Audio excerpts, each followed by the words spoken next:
Goofy's backyard camping tips, guaranteed to make you giggle. Yuck.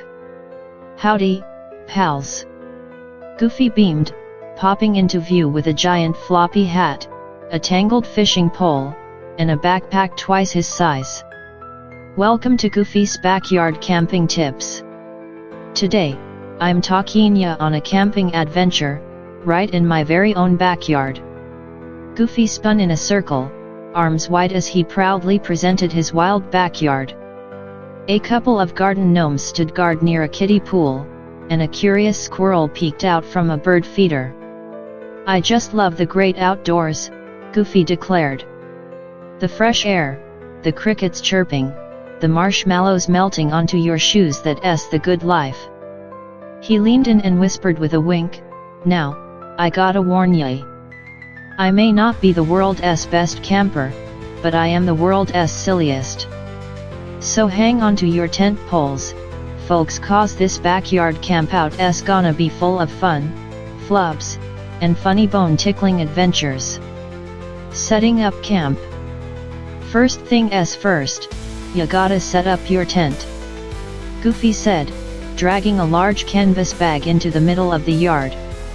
He unzipped the bag, unleashing a wild flurry of poles, pegs, and what may or may not have been a kite from last summer. Goofy scratched his head. Either this is a tent, or I accidentally brought my grandma's laundry rack. With boundless energy and very little sense of direction, Goofy dove into tent assembly. He managed to get 2 poles stuck together and one in his sleeve. After 20 minutes, the tent looked more like a wobbly spaghetti monster than a cozy shelter. "Tay-day," he said proudly, standing beside his lopsided creation. Okay, maybe she leans a little to the Goofy side, but hey, she's got character. To add flair, Goofy pulled out garden flamingos to guard the entrance and strung colorful socks across the tent flaps like bunting. He even turned an old wagon into a sleeping sofa, complete with a rubber ducky pillow. Remember, campers, it's not about perfection. It's about making your camp uniquely yours and having a goofball blast doing it. Campfire cookout. Next up, time to cook up some tasty grub, Goofy declared, setting up a campfire made of flashlight beams, red tissue paper, and a warm fan for that toasty feel. Safety first.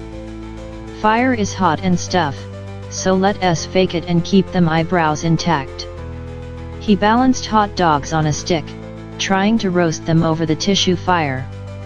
But one slipped off, bouncing off a gnome's head. "Sorry, Sir Gnomington." Then came the marshmallows. Goofy accidentally stuck one to his nose. "Is it ready yet?" he asked, going cross-eyed. "Nope, still gooey." Eventually, he built a tiny grill out of old toaster parts and managed to heat up some surprisingly decent s'mores. Nothing beats a backyard burnt marshmallow sandwich. Hey! As he bit into one, it squirted chocolate on his chin. Yummy, that's what I call sweet success. Story time and campfire sing-along. As dusk settled over Goofy's backyard, he pulled out a flashlight and a marshmallow microphone. "Gather round, campers, it's spooky story time." Goofy dimmed the lights and began. Once upon a time, there was a mysterious creature, known as the Socktopus. Half sock, half octopus, it lurked beneath laundry baskets, stealing one sock at a time. He acted out every detail, wiggling like a sock, flailing like an octopus, and shrieking in a perfectly ridiculous high-pitched voice. And just when you thought both socks were safe, bop, one would vanish. Just like this.